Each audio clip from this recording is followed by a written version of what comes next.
The crowd froze as the sharp sound echoed across the polished floor of the luxury hotel lobby, a sound that cut through the music, laughter and chatter like a sudden storm. One woman stood with her hand trembling in the air, her face twisted with anger, her chest heaving as every eye turned toward her.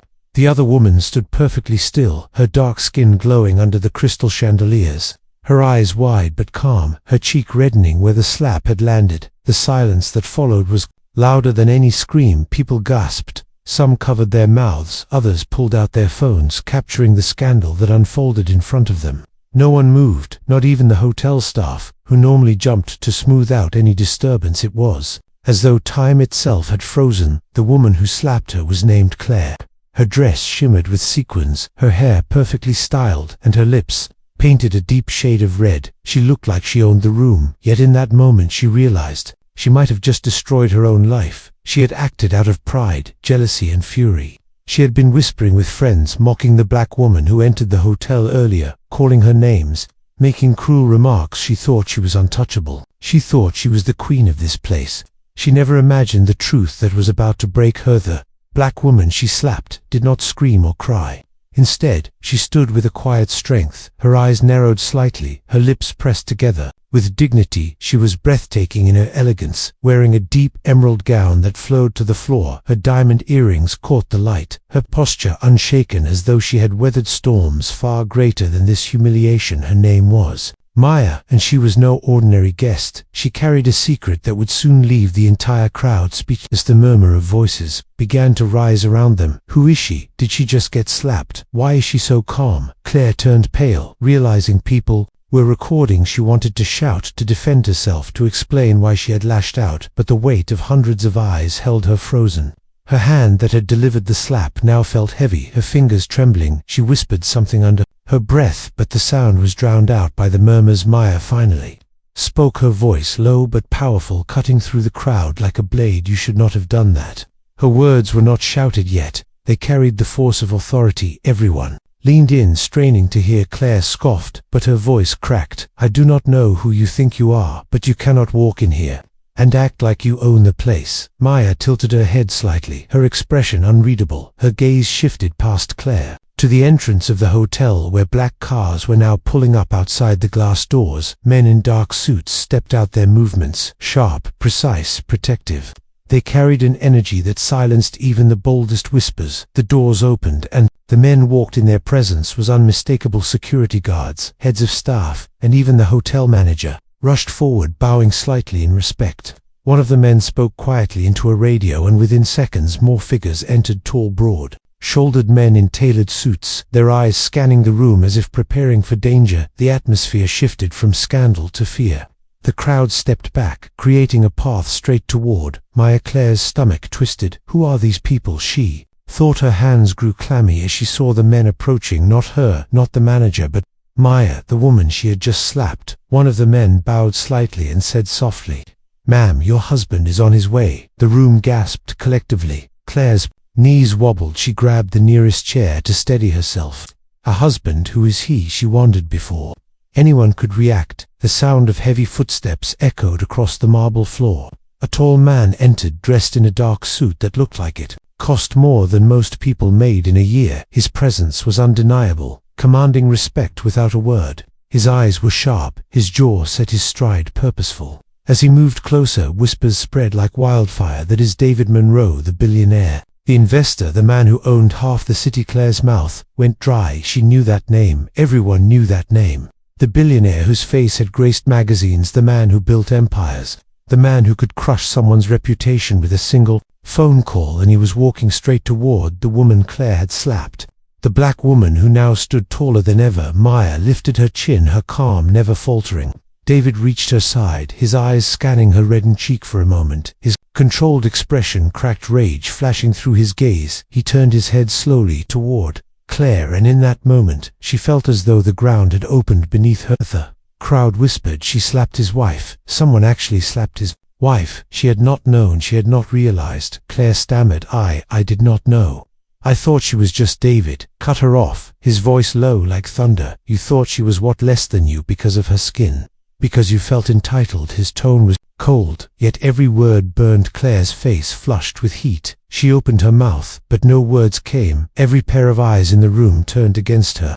People who once smiled at her in social circles now stepped back as though afraid to be seen. Near her, Maya finally touched David's arm gently, her voice calm. "She is not worth your anger."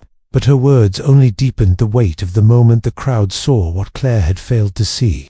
Dignity, strength, compassion. Maya was not only his wife, but his equal, his partner, in every sense. Claire's mind spun. She had mocked her, insulted her, struck her in front of everyone, and now she stood exposed as a fool, begging for mercy in her own silence. David signaled to his men, and suddenly Claire felt hands on her arms. She panicked. "Please wait, I did not know. I am sorry." Her voice cracked, desperation breaking through her pride. She dropped to her knees in front of Maya, her mascara smudging, her tears falling onto the marble floor. People recorded every second, capturing the once proud woman, now begging for forgiveness. But Maya only looked at her with eyes that held both sorrow and disappointment. The cameras kept rolling, and the whispers grew louder. Some muttered that Claire would be ruined. Others whispered she deserved worse. Still others watched Maya's composure with awe. In that moment the crowd realized this was not just about a slap.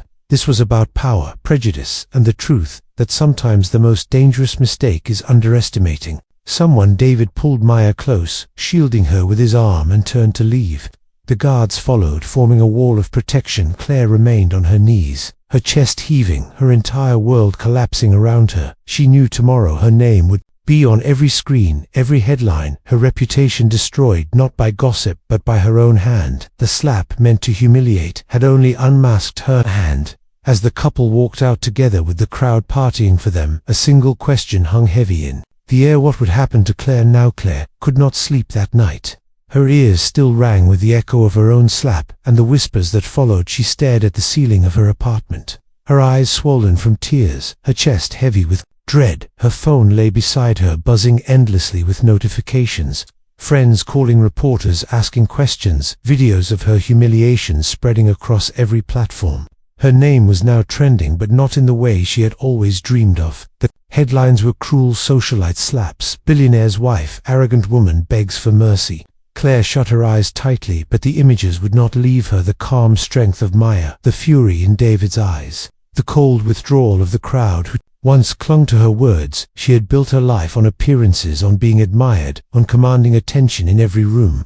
But all it took was one moment, one mistake, to tear it apart. Now her so-called friends no longer answered her calls. Some even mocked her, publicly trying to distance themselves from her fall. Claire realized with horror that she was alone and ruined. Meanwhile, across the city, Maya sat silently in a sprawling penthouse, wrapped in the arms of David. The lights of the skyline shimmered through the floor-to-ceiling windows, but she was lost in thought. Her cheek still ached faintly, but what hurt more was the reminder of how easily some people still judged her by her skin. She had endured such moments before, but never so public, never so vicious. David held her close, his anger still simmering, but she pressed her hand against his chest, whispering, "You must not let anger consume you." She did not want this to spiral into vengeance, yet she knew the world would demand a response. Claire had crossed a line, and the world had witnessed it. David's empire was built on influence, media corporations, luxury brands, politicians, all aligned with him. He could destroy Claire with a single call. But Maya hesitated. Deep down she wondered if mercy could be more powerful than vengeance. She saw Claire's face in her mind, not just proud and cruel, but broken and terrified. When she realized the truth, Maya had seen many people fall, but she also knew people could change if forced to confront themselves. The next morning Claire ventured out in dark glasses and a scarf, but there was no escape. Everywhere she went, whispers followed. Some pointed at her, some sneered, others filmed her as if she were some animal on display. A man shouted from across the street, "That is the woman who slapped Maya Monroe." She flinched and rushed away. Her world was crumbling. She returned home only to find envelopes slid under her door, eviction notices, unpaid bills, contracts withdrawn, sponsorship deals gone, invitations cancelled. Her glamorous lifestyle was burning to ashes by afternoon. Her doorbell rang. She opened it with trembling hands, expecting another angry face, but instead a letter was delivered, sealed with the Monroe family crest. Her blood turned cold. Her first thought was that David was suing her, maybe even pressing charges. Her hands shook as she tore it open. The letter was short. You were summoned to meet Maya Monroe in person tomorrow noon at the Monroe estate. Refusal is not an option. Claire nearly fainted. She paced her apartment, her mind racing. Why would Maya want to see her? Was it revenge, humiliation, public exposure? Claire barely slept that night, haunted by endless possibilities. The next day, the gates of the Monroe estate towered before her, black iron rising like prison bars, guarded by suited men who looked at her with contempt. She was escorted through gardens that seemed too perfect to be real fountains. Glimmering under the sun, sculptures lining the path, Claire felt like a criminal being led to her trial. She was ushered inside a grand hall where Maya sat waiting, poised on a velvet chair like a queen, yet her expression was not cruel, it was unreadable. Knees threatened to give out. She wanted to speak, to explain, to apologize, but the weight of the moment silenced her. Maya gestured to a chair. Sit. The word was soft but carried authority. Claire obeyed, her fingers trembling on her lap. Finally she whispered, I am sorry, I did not know. I thought you were just Maya raised her hand, sharply cutting her off. Do not insult us both with excuses. You struck me in front of the world because you believed you were better. I endured worse before, but I will not let this pass. Claire's eyes filled with tears. I have lost everything already. People hate me. I cannot go anywhere. Please, I am begging you. Maya studied her, her eyes sharp, yet thoughtful. What you lost was built on arrogance. What you need to find is humility, and I will decide whether you are worthy of it. David entered the hall, his presence a storm. Claire's heart raced. He glared at her, his voice heavy with restrained fury. If it were up to me, you would never walk free again, but my wife believes in giving chances. I do not yet understand why. Claire sobbed, bowing her head. Maya placed a gentle hand on David's arm, then looked back at Claire. Tomorrow you will come with me. You will see a side of life you never dared to imagine. If you refuse, I will end you with a word. Claire nodded frantically. Yes, yes, I will come that night. Claire tossed in bed, wondering what awaited her. The next morning a car arrived, and she was taken not to a courthouse, not to a prison, but to a shelter for abused women and children. Maya led her inside. The building was humble, yet full of life. Children laughing despite their scars, women cooking and cleaning together, eyes weary but hopeful. Maya looked at Claire and said, This is where I spend much of my time while the world gossips about dresses and wealth. I build something real. Do you know what humility is? Claire shook her head silently. Maya continued, Humility is serving those who cannot repay you. It is seeing worth in those the world ignores. She gestured for Claire to help. At first, Claire was stiff, clumsy, unused to labor. She spilled water while serving meals. She struggled to comfort crying children. But slowly she began to see the truth in Maya's words. The women looked at her not with hatred but with curiosity. Some children even smiled at her. Their innocence pierced her heart for the first time in years. She was not admired for her beauty or wealth. She was simply seen as a person, and it terrified her as the day ended. Maya watched her quietly. Claire looked at her with exhaustion and whispered, Why are you doing this? Maya's eyes softened. Because I was once where you were, lost, angry, alone, but I learned that revenge does not heal, only transformation does. And maybe, just maybe, you are not beyond saving. But before Claire could answer, David appeared at the doorway with a grim expression. Something urgent had arrived. He handed Maya a phone. On the screen was a message. A reporter claims to have evidence that the slap was not the whole story, they say. Claire was set up. The words hung in the air, heavy with new mystery. Claire froze, her mind spinning. Who would set me up? Why? Maya's calm expression shifted into suspicion. She looked at David, then back at Claire, and said quietly, We may have more enemies than we thought. And with that, the night grew darker, the truth far more tangled than anyone had imagined. Claire sat frozen in the shelter, her hands gripping the edge of the table, the words echoing in her mind. Someone set me up. She could hardly breathe, her heart thundering against her ribs. David's sharp gaze did not leave her face. Maya held the phone tightly, her eyes narrowing in thought. A setup. Who would want this? Who stood to gain from turning a simple insult into a scandal that shook the entire city? The following morning, the Monroe estate was alive with tension. David's team of investigators arrived, flooding the halls with files, photos, and recordings. They laid everything on a polished oak table and began to speak. A reporter had received footage not from the lobby cameras, but from a private angle. It showed Claire whispering with her so-called friends and them pushing her toward Maya, provoking her to lash out. The Friends who encouraged her disappeared the very next day, cutting all contact. Their social accounts deleted their phones, disconnected. Someone had erased them from the sea. And Maya listened silently, her fingers pressed together, her expression unreadable. David's anger grew colder with each detail. He muttered, "Whoever is behind this wanted to humiliate you publicly. They wanted Claire to take the fall and for the world to feast on the spectacle. But the real enemy is hidden." Claire felt her stomach churn. She realized she had been a puppet, not only a fool but a pawn in a larger game. The humiliation was real, the slap was real, but maybe she had been guided into it by hands unseen. That evening, Maya made a decision. She turned to Claire and said, "You will come with me tomorrow. You want redemption, then help me uncover the truth." Claire's voice shook. "Why me?" Maya answered. "Because the enemy expects you to collapse, to vanish. But if you rise, they will not know how to fight you." David did not like this plan. His voice thundered, "Maya, she does not deserve our time." But Maya only said softly, "Sometimes the strongest weapon is not vengeance, but the chance to rewrite the story." The next day they drove into the heart of the city, into a district hidden from wealth and glitter. A warehouse stood abandoned, its windows broken, its walls scarred with graffiti. Yet Maya walked with purpose. Claire followed nervously, clutching her coat. Inside, the air was thick with dust, but in the center of the warehouse sat a man with a laptop, his eyes sharp behind glasses. He introduced himself as Aaron, a journalist who had followed corruption in the city for years. He explained in a low voice, "Claire, your humiliation was orchestrated. The same group tried to destroy Maya before. They feed on scandal and racial tension, using it to distract from financial schemes, while the public is blinded by gossip." Claire felt dizzy. This was bigger than her foolish pride. Aaron pulled up files showing links between Claire's vanished friends and a rival corporation, competing with David Monroe's empire. They were paid to provoke her, recorded from hidden angles and leaked to media networks controlled by shadow investors. The goal was clear: humiliate the Monroes, create chaos and weaken their power. Claire whispered, "So I was just bait?" Aaron nodded coldly. "Exactly." David slammed his fist on the table, his rage barely contained. "They dare to use my wife for their games. They dare to use this woman's foolishness to attack us." He turned to Maya. "Tell me we end them now." Maya stayed calm, but her eyes burned with quiet fire. "Not yet," she said. "If we strike recklessly, we look guilty. If we move too late, they win. We must turn their weapon against them."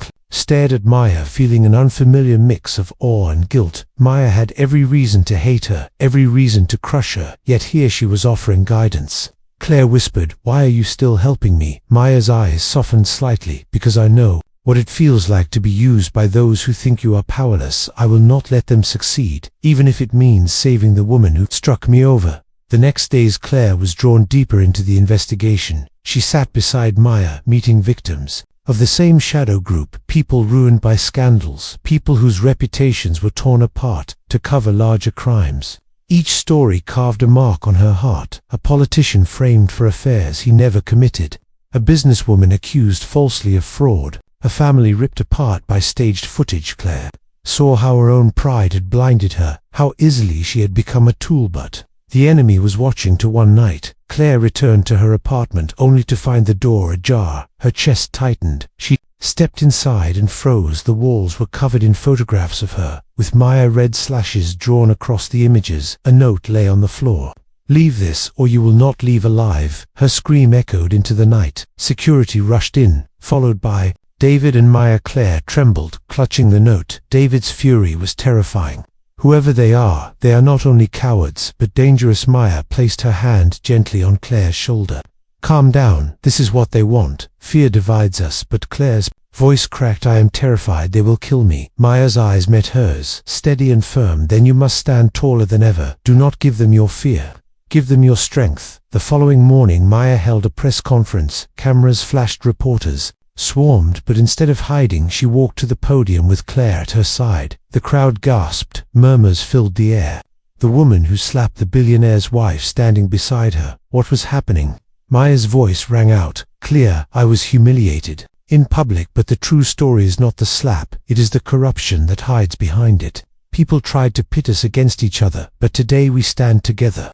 The crowd erupted, flashes blinding them. Claire's face burned with shame, yet she lifted her head, forcing her trembling voice to speak. "I was foolish, I was cruel, I hurt someone who did not deserve it. But I was also used, manipulated, into becoming a weapon for people who thrive on destroying lives. I cannot undo my actions, but I will not be their pawn anymore. The room buzzed with shock. Journalists shouted questions. Social media exploded. The narrative was no longer about a petty slap, but about a shadowy force manipulating the city. For the first time, Claire felt something she had never known: humility. Not born from wealth or admiration, but from being stripped bare and forced to confront herself. But just as hope flickered, danger struck the next day. A car nearly ran Claire down outside the shelter, only swerving at the last second. Tires screeched. People screamed. David's guards rushed to shield her. It was no accident. It was a warning. Maya gripped her hand, whispering, "They are desperate. That means we are close." That night, the Monroe estate gathered with allies, mapping connections between the Shadow Corporation and the media frenzy.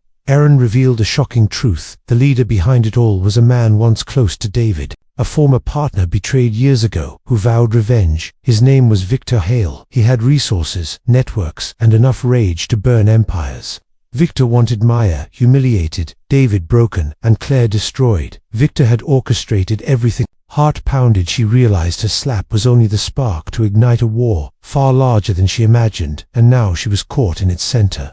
Maya looked at David, her voice steady. "We have the truth. Now we must decide how to use it." David clenched his jaw, preparing for battle. Claire whispered with trembling resolve, "If I cause the fire, then let me help put it out." The room fell silent. Everyone turned to her. Maya's eyes studied her carefully, and for the first time she nodded slowly. "Perhaps you were finally beginning to understand." The night was heavy inside the Monroe estate, the air tense with the weight of decisions. Claire sat at the edge of the long table, surrounded by people who once would never have allowed her into the same room. David leaned forward, his jaw tight, his voice sharp. "Victor Hale," he spat the name like venom. "He was my partner years ago. We built companies together, we built dreams together, until greed rotted his heart. I cut him out, and he swore he would destroy me piece by piece. And now he uses you, Claire, to strike at what he cannot reach." Claire lowered her head, shame burning her face, yet she raised her voice, weak but steady. "Then let me face him.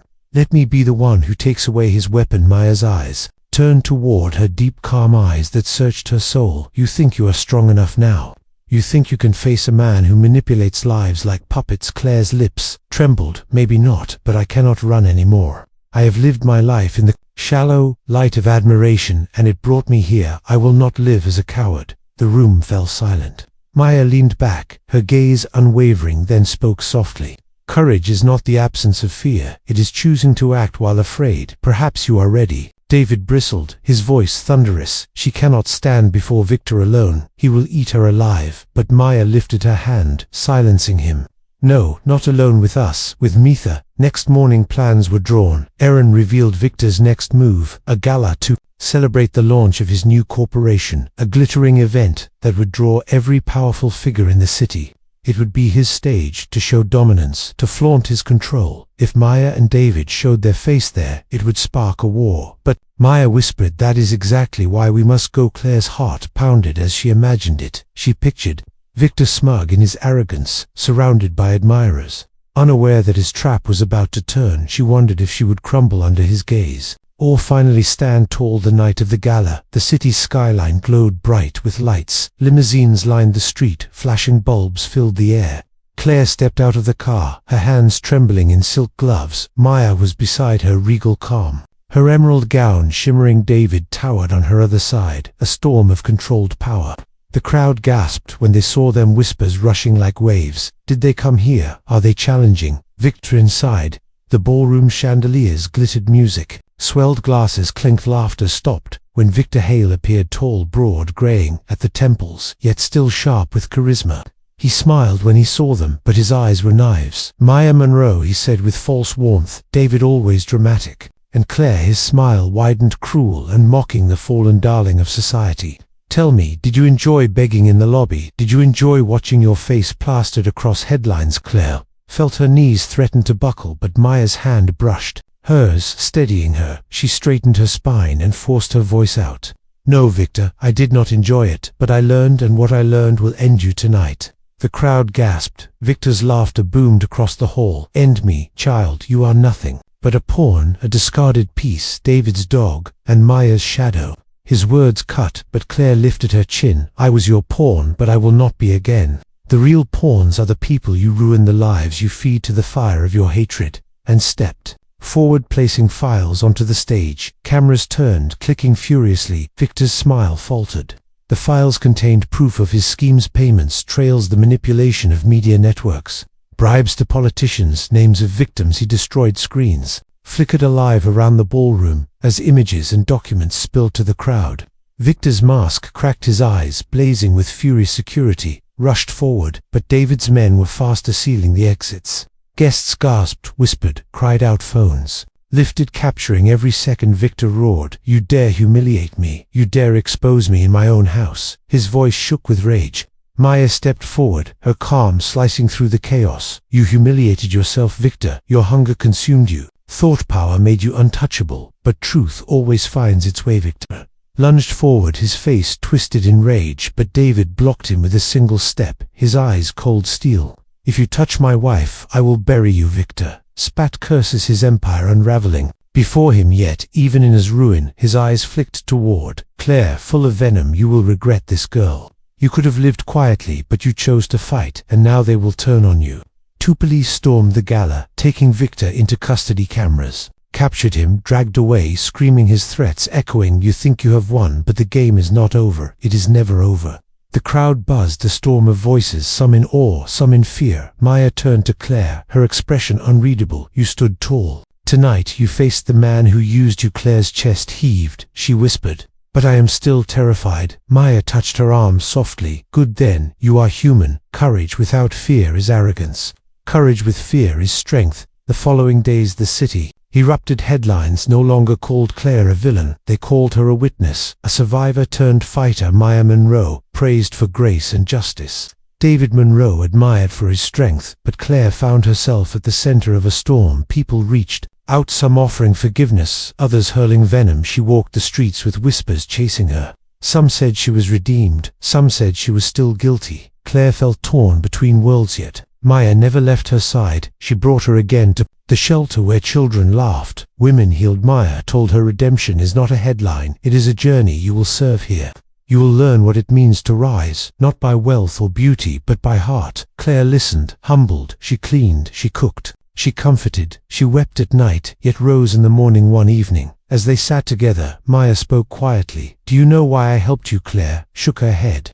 Maya's gaze softened. "Because the world judged me before it knew me, just as you judged me. I know what it feels like to be dismissed and hated for nothing more than what I am. I will not become what I despise by crushing others when I have the chance to lift them." Claire's eyes filled with tears. "I do not deserve your mercy." Maya's voice was firm. "No, but you can earn it." But in the shadows, Victor's words lingered. His empire shattered but not destroyed, his networks scattered but not gone. The city buzzed with rumors that he had allies still hidden, that his threats were not empty. Claire felt a chill at night, wondering if the war had truly ended, or if the slap that started it all was only the beginning of a deeper battle. Maya sat at the window of the estate, her eyes on the skyline, whispering softly, "Sometimes surviving is not enough. Sometimes we must transform." And the night seemed to hold its breath, as if knowing the storm was not yet fully over. There city believed the storm had passed when Victor Hale was dragged away in handcuffs, flashing lights illuminating his fall. Cameras captured his rage, his curses, his face twisted with the madness of a man who lost everything. For days, the news cycle painted the Monroes as victors: Maya, the queen of dignity; David, the man of power; Claire, the woman who fell but found courage. Yet deep inside the estate, an unease lingered, for Maya never trusted a storm that ended too quickly. Claire tried to breathe again, walking through streets with her head lower, but her steps steadier. Some strangers greeted her with cautious smiles, others muttered behind her back, yet she pressed forward, working at the shelter alongside Maya day after day, scrubbing floors, serving food, comforting frightened children. At night she lay awake, thinking of Victor's venomous words. "It is never over." His voice haunted her dreams. One evening, as the shelter lights dimmed, Claire heard the crack of glass in the kitchen. She rushed in, her heart pounding, expecting a thief. Instead, she found a note stabbed to the wooden counter with a knife. The note read plainly, "Victor may be gone, but we remain. You cannot hide." She gasped, dropping the paper. Maya hurried in, reading the words, her face tightening. David arrived moments later, fury in his eyes. "They are still moving," he said. "This is no empty threat. The following day, evidence surfaced that Victor's allies were not only real but dangerous. Businesses linked to him had shifted into the shadows, using fronts to continue laundering money and controlling voices in media. Worse yet, some of those who once toasted David now turned their backs, fearful of siding with him against enemies who still held power. Maya gathered her strength, but she knew this battle was different. It was not about scandal or humiliation anymore. It was about survival. Claire was shaken. She confessed to Maya, "I thought my punishment ended when I faced Victor, but now it feels like it is just beginning." Maya held her gaze, her voice calm. "You cannot erase the past, but you can decide how you face the future. If you run, you prove them right. If you stand, you rewrite the story." David, though, was not so gentle. His voice roared, "You have already done enough damage. You should stay hidden out of sight." Claire's eyes filled with tears, but she lifted her chin and said quietly, "If I hide, I will never be free. If they are after me, let me face them with you." David turned away, fists clenched, but Maya whispered, "Let her stand, David. If she runs, fear wins." That night, Maya devised a plan. They would lure the allies out, expose them just as they had exposed Victor, but to do that they needed bait, and Claire was the obvious choice. Claire trembled when she heard the plan, but her voice did not falter. "I started this, I will finish it." Aaron, the journalist, joined them, bringing files, names, addresses, whispers of secret meetings that tied Victor's allies together. Their leader was not one man, but a council, a group who thrived on shadows. They called themselves the Circle. They had influence in politics, law enforcement, and business. If Victor was the blade, the Circle was the hand that wielded it. Meeting was scheduled in a derelict factory on the edge of the city. The plan was dangerous. Maya, David, Aaron, and their allies would hide nearby while Claire walked in alone, wearing a wire to record the Circle's intentions. The idea terrified her, but she agreed. For the first time she felt her life had meaning beyond shallow vanity. The night of the meeting, rain poured over the city. The factory loomed, silent, its windows shattered, its roof leaking. Claire stepped inside, her heart hammering. Each step echoed like a drumbeat of fear. Shadows shifted in the corners, then voices emerged, cold, calculating. The Circle was already there, men and women in dark suits, their faces half hidden by the dim light. One of them spoke, "So this is the foolish girl who thought she could stand against us." Claire swallowed hard, forcing her voice steady. "I was foolish, yes, but I am not blind anymore. I know you used me, used my pride to spark a fire, but I will not be your pawn again." Laughter rippled through the group. Another voice said, "You think you are free, girl? Victor was only one of us. He was the loudest, but not the strongest. Do you believe you and your billionaire friends can destroy us? We own the judges, we own the police, we own the stories people read. Your fall was entertainment, your redemption a distraction. But the truth is, we decide who rises and who burns." Claire clenched her fists, the wire recording every word she said with trembling resolve. "Maybe you can destroy lives, maybe you can control stories, but you cannot control the truth." Suddenly, one of the men lunged, grabbing her arm. His voice hissed, "You dare challenge us, you dare come here alone." But before he could strike, the doors burst open. David's men stormed in, weapons raised. Police followed, sirens wailing. Aaron shouted, "We have it all recorded, you are finished." Chaos erupted. Some Circle members tried to flee but were dragged down. Others fought but were overwhelmed. In the end, the factory was filled with shouts and cuffs. Slamming shut, Claire collapsed against a wall. Shaking, Maya rushed to her side, holding her tightly. "You did it. You faced them." Claire's tears fell freely. "I was so afraid. I thought I would die," Maya whispered. "Fear is natural, but you chose to stand, and that is what makes you strong." David looked down at her, his voice softer than before. "You proved me wrong, girl. You are not as weak as I thought." By morning, the city erupted once more. Headlines screamed, "The Circle exposed, secret network controlling city crumbles." Claire's face was everywhere again, but this time not as a villain, not as a fallen socialite, but as a woman who stood against corruption. Some cheered her, others doubted her, yet, for the first time, she did not care. Days later, Maya took Claire back to the shelter, as children ran laughing in the halls. Maya looked at her quietly. "This is where the real battle is, not with shadows or billionaires, but with ourselves. If you can continue to serve, to give without expecting praise, then you will truly be free." Claire nodded, tears in her eyes. For the first time she believed redemption was not a dream but a choice. Yet, as the sun set, a chilling message arrived. A letter slipped under the estate gates. Victor Hale's handwriting scrawled across it. "The Circle was only the beginning. You think you destroyed me, but I will rise again. The war is not over. The war has just begun. Maya stood at the window holding the letter, her face unreadable. David's fists tightened, but it was Claire who spoke first, her voice steady for the first time without trembling. Then let him come, because this time I will not run. The letter from Victor burned like fire in Maya's hand as the city slept beyond the windows. She felt the weight of every word, the venom of a man who refused to accept defeat. David paced like a caged lion, his fists clenched, his eyes sharp with fury. He has nothing left, David growled, yet somehow he finds ways to strike back. Maya placed the letter down slowly, her voice calm but heavy. Then this must be the end, David. Not another battle, not another scandal. This must end. Once and for all. Claire sat in the corner, her hands folded together. The words of Victor echoed in her mind. The war has just begun. She shivered, but then she lifted her head for the first time. She felt clarity. If he rises again, then I will rise. Again, too, I will not be his pawn. I will not be his entertainment. He fed on my weakness, but that weakness is gone. Aaron arrived with fresh information. Victor was moving in the shadows, not through companies or politics, but through fear. He gathered loyalists from broken businesses, from criminals who owed him. He promised revenge, promised wealth, promised the fall of the Monroes. His base was growing desperate but dangerous. The final confrontation would not be in a ballroom or a factory, but in the streets where chaos could spill into the lives of innocent people. Maya looked at David, then at Claire. We cannot let him rise again. We cannot give him another chance. He thrives when people fear him, so we will not fear him. We will face him where he thinks he is strongest. David nodded grimly, and Claire whispered quietly, I will go with you. Maya's eyes softened. You already gave more than I asked, but Claire shook her head. No, I must finish what I began. The world saw me slap you, Maya, and they saw me fall, but they will also see me stand beside you in the end. Following night, heavy rain lashed the city, as if the sky itself wept for what was about to come. They drove in silence through empty streets, the car filled with tension. Aaron guided them to an abandoned shipping yard near the harbor. Floodlights, cut through the rain shadows, moved.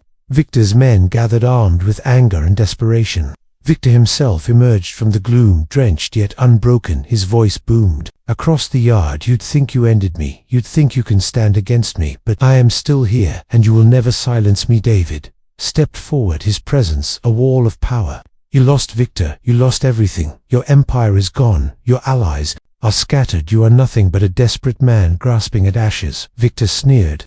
Perhaps, but desperation makes men dangerous. He raised his hand and his men moved forward, but before they could advance, police sirens wailed surrounding the yard. Officers poured in, guns drawn. Aaron had leaked Victor's location. The trap was set. Victor's men faltered, confusion spreading. Some tried to run but were caught. Others dropped their weapons in surrender. Victor roared at them, cowards, stand and fight, but no one listened. The circle of officers closed tighter until only Victor remained standing, defiant. He looked at Maya with pure hatred. You think you won because you stand there with your calm face and your perfect words, but you will never belong in this world. They will always see you as less. Maya stepped forward, rain dripping from her gown, her eyes burning with quiet fire. Perhaps some will never accept me, but I will never bow to them. I will never bow to you. Victor's rage twisted his face. He lunged forward, but before he reached Maya, Claire stepped in front of her. The moment hung frozen.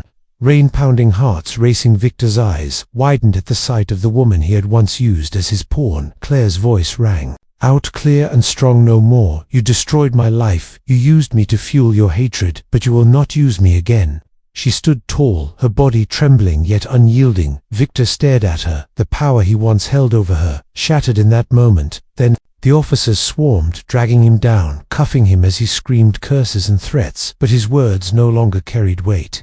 The empire of fear was finished. Silence filled the yard, broken only by the rain. Maya placed a hand on Claire's shoulder, her eyes soft. You stood when it mattered most. You have found your strength. Claire wept, not from fear but from release. For the first time she felt free. The weeks that followed brought healing. Victor was tried and sentenced, his empire dismantled piece by piece. The circle dissolved, its members exposed and punished. The city began to breathe again.